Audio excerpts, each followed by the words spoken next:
है कि ये हर व्यक्ति सुन सके। हमारे जिलाधिकारी महोदय, आप कृपया, अगर आप तक ये बात जा रही हो तो एक नवयुवक आपसे ये गुजारिश करता है कि आप अपने देश को, इस महाराज के जो जिस जिला के आप अधिकारी हैं उसको आपको कैसा चाहिए, यहाँ के नवयुवक आपको कैसे चाहिए। अगर आपको इस यहाँ के नवयुवकों में छल चाहिए है, आप चाहते हो कि नवयुवक थर्ड क्लास निकले, चोर चुहार लंपट निकले, तो होने दीजिए, जो होता है उसको होने दीजिए। नहीं, अगर आपको यह लगता है कि नहीं, हम नवयुवकों को एक नया मार्ग दें कि नहीं, जो सच्चाई है, जो सही है, हो सकता है किसी के पैसों में अरंगा लगले कुछ बिल्डर्स जो वहां पे, आप सोचिए वहां पे क्या वातावरण है, कभी जाकर के देखिए वहां का वातावरण। आप जिस एसी के कमरे में आवाज नहीं जा रही होगी, लेकिन वहां पे आपको शायद शांति की उतनी जरूरत नहीं होगी जितनी जरूरत एक साधक को होती है। साधक कौन होता है वो भी समझना होगा। साधक की अपनी साधना होती है। एक गुफा में बैठा व्यक्ति जब साधना कर रहा होता है, वो कहां होता है, वो बैकुंठ के पास में पहुंचने की जिद कर रहा होता है। उस दौर में, उस साधना के वक्त में, वहां पे आपका बेचा हुआ जो जमीन है, वहां पे जो मशीनें लगी हुई हैं, वो मशीनें खट खट खट खट खट खट खट खट खट खट खट खट खट खट खट। आपसे मैं पूछता हूं, आपके अगर ऑफिस में मैं कोई आवाज कर दूं, यही लाउड स्पीकर आपकी आवाज में डाल दूं, क्या आप काम कर पाएंगे? क्या आप काम कर पाएंगे जो आप काम करना चाह रहे हैं? क्या इस जिला के लिए आप कुछ कर पाएंगे? जी नहीं, आपको भी पता है बिल्कुल नहीं कर पाएंगे। तो आप खुद सोचिए, जो वो साधक जो एक अपने कल्चर को बचा के जिसने रखने की वो रखी है कि नहीं, मुझे समाज का भोग विलास और ये सारी चीजें नहीं चाहिए, मेरे लिए संत तुकाराम जी महाराज हैं, उनका ज्ञान है, ये जो कल्चर, ये जो भारत है, भारत संतों की धरती है। आप सोचिए कि वो संत वहां पे कैसे रह रहे होंगे, वो कैसे साधना कर पा रहे होंगे, जिनको दिन भर टक टक टक टक टक टक टक टक टक टक। क्या वो सही है? वहां पे जो ऑफिस, वो बड़े बड़े जो फैक्ट्रीज आप बनवा रहे हो, या जो वहां पे अनधिकारित कार्य जो हो रहा है, क्या वो काम सही है? आप क्या चाहते हैं? आप खुद सोचना होगा हम लोगों की कि आप अपने नौजवान को किधर लेकर के जाना चाहते हैं। आपको नौजवानों को भगत सिंह बनाना है, या नौजवानों को आप ऐसे ही ये पॉकेट मार बनाना चाहते हो? ये आपकी नीति डिसाइड करती है। एक साइड में जब आपको ये पता है कि ये बिल्कुल कार्य भामचंद्र जो तोड़ा जा रहा है, ये एक बेकायदा कार्य है, ये गलत है, तो क्यों आप समाज को नहीं बताना चाहते हैं कुछ ऐसा करके? क्यों नहीं आपके अंदर में भगत सिंह की ज्वाला जगती है? क्यों नहीं आजादी आपके दिमाग में क्यों नहीं आता है ये चीज कि नहीं, अभी भी आप कहीं ना कहीं अपने ही दिमाग में गुलामी में जकड़े हुए हो कि आप ये नहीं सोच पा रहे हो कि जो चीजें गलत हो रही है उसको रोकें, उसके बारे में डायरेक्ट एक्शन ले। चाहे उसके लिए कोई नेता, कोई परनेता या यहाँ का प्रधानमंत्री भी अगर दुखी हो तो कोई बात नहीं, क्योंकि वो सत्य है। और सत्य यही है कि भामचंद्रा एक हमारे देश का कल्चर है। संत तुकाराम जी महाराज एक नाम नहीं है। एक बिहार का व्यक्ति अगर इस बात को समझ सकता है कि इतना बड़ा कल्चर, वहां पे जब जाता हूं तो मैं सर झुका लिया, मुझे ऐसा अभ्यास हुआ कि लगा कि यहीं पे वो एनर्जी है। सोचिए, देश में एकता की भावना ला सकते हैं वो, तो क्या हमें इस चीज के लिए क्या कदम नहीं उठाना होगा? हम लोग एक जो नवयुवक हैं, मैं एक भारत का बेटा हूं, मैं आपसे यही गुजारिश करना चाहूंगा कि आप बहुत पढ़े लिखे हैं, आपको सही और गलत का ज्यादा बोध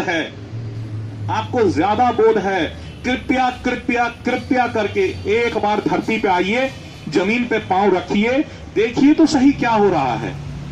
अरे सर, अपने लिए आप सोचो, आज से 50 साल बाद, 50 छोड़ दो सर, 30 साल बाद मैं वो व्यक्ति हूं जिसने देश में घूम घूम करके देश की हालत को देखा है, देश में कितनी दिक्कतें, कितनी परेशानियां हैं, हालत को देखा है, और उसको सुधार करने के लिए अपने हाथों से जितना प्रयत्न होता है उतना करता हूं। एक क्रांतिकारी विचार रखता हूं कि नहीं, देश में परिवर्तन की जरूरत है। आप हमेशा एक बात करते हैं कि हमारे देश में आज साधु संत जो है कुछ नहीं करते, इधर उधर ये वो। आपके सामने में यहां पे हमारे संत साधु जो महाराज जी हैं, मधुसूदन महाराज जी, आप सोचिए एक साधु क्या कर सकता है, एक साधु जो क्रांति ला सकता है। आपको पता है ना कि चाणक्य, भारत का भविष्य जो है चाणक्य ने बदल दिया। आप मान लीजिए कि अगर इसी ढंग से मधुसूदन महाराज जी जो हैं, आज जो प्रस्ताव आपके पास लेके आए हैं कि बचा लो, अभी भी जो महाराष्ट्र की सभ्यता और संस्कृति बची हुई है उसको बचा लो, इस देश की जो सभ्यता और संस्कृति बची हुई है उसको बचा लो। अब नहीं तो आज से 20 साल बाद, 30 साल बाद जब आपके बच्चों को आपको बताना पड़ेगा, अरे बेटा थोड़ा कल्चर हमारी सभ्यता में रह लो, सभ्यता में रह लो, थोड़ा सभ्यता को समझो।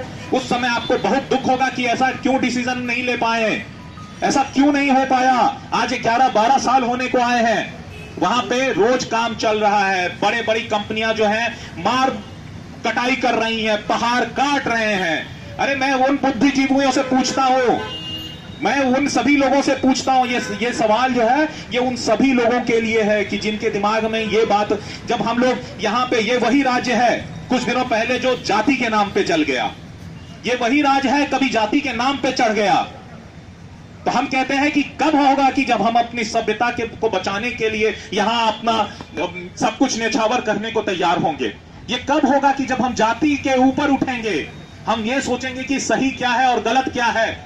12 साल से एक साधु लगा हुआ है कि नहीं, संत तुकाराम जी का, महाराज का जो गुफा है उसको बचा के रखेंगे हम लोग। आप देखिए यहाँ पे अखंड आरती, अखंड कीर्तन, आप सोचिए किस ढंग की मेंटालिटी है। ये वही राज्य है ना जी जहां पे आपने कुछ दिनों पहले आगजनी देखा था जाति के नाम पे। सोचिए, विचारों का फर्क देखिए, आपको कौन से विचार चाहिए। अगर आपको वो विचार चाहिए जो कि आग जलाने के बाद में विद्रोह, द्रोह और ना जाने किसको गंदगी फैला करके अपने समाज को नष्ट कर करके अपने विचारों को रखने वाले वैसे लोग चाहिए, या ऐसे लोग चाहिए कि जो भजन और कीर्तन से अपनी बात रख रहे हैं लेकिन आपके कान तक नहीं पहुंच पा रही है, शायद आपके कान तक नहीं पहुंच पा रही है ये वृद्ध आवाज। लेकिन भरोसा रखिए कि ये चिंगारी है सर, चिंगारियां बुझती नहीं है। ये क्रांति की जो ज्वाला होती है वो हर एक में बढ़ती ही जाती है। हमारे जैसे नवयुवक बहुत है जो कि देश के लिए, अपनी सभ्यता और अपनी संस्कृति के लिए और सच्चाई और सही के लिए कुछ भी करने को तैयार हैं, और वो भी प्रोडक्टिव, प्रोग्रेसिव। आपका जो समाज की गंदगी है हम लोग उठाते हैं अपने हाथों से। जो कचरा आपके समाज के लोग नहीं उठा पाते वो कचरा हम साफ करते हैं। जिन जंगलों की बात आप करते हैं बचावत की, उन जंगलों को जाकर के हम लोग अंदर घुस घुस के साफ करते हैं। जिन नदियों की आप बात करते हैं उन नदियों को अपने हाथों से साफ करते हैं। और जब डिसीजन लेने का वक्त आता है तो बड़ा दुर्भाग्य है कि कुछ ऐसे अनपढ़ जाहिल नेता लोग और कुछ ऐसे अफसर लोग उस चीज का डिसीजन लेते हैं जिनको न सभ्यता की समझ है न संस्कृति की समझ है। कितने दुख की बात है, कितने दुख की बात है कि 12 साल यह आंदोलन चलेगा कि संत तुकाराम जी महाराज का गुफा बचना चाहिए या नहीं बचना चाहिए। कितने दुख की बात है कि यहां का, महाराष्ट्र का हर व्यक्ति, हर आम व्यक्ति भी इस चीज को जान करके भी अनजान बना बैठा है। अभी पालकी आने वाली है, लाखों लोगों की पालकी आएगी। हम लोग कब तक गीत गाते रहे, कब तक गीत गाते रहे। हमें कहीं ना कहीं हर ढंग से संगठित होकर के इस बात को अब रखने की बहुत ज्यादा जरूरत है कि भामचंद्र जो डोंगर है, जो भंडारा डोंगर है, इन सबों को बचाया जाए। ये हमारी सभ्यता है, ये हमारी संस्कृति है। सर आप भी बच्चे रहे होंगे जब आपके पापा ने पहली बार आपको मंदिर ले गए होंगे।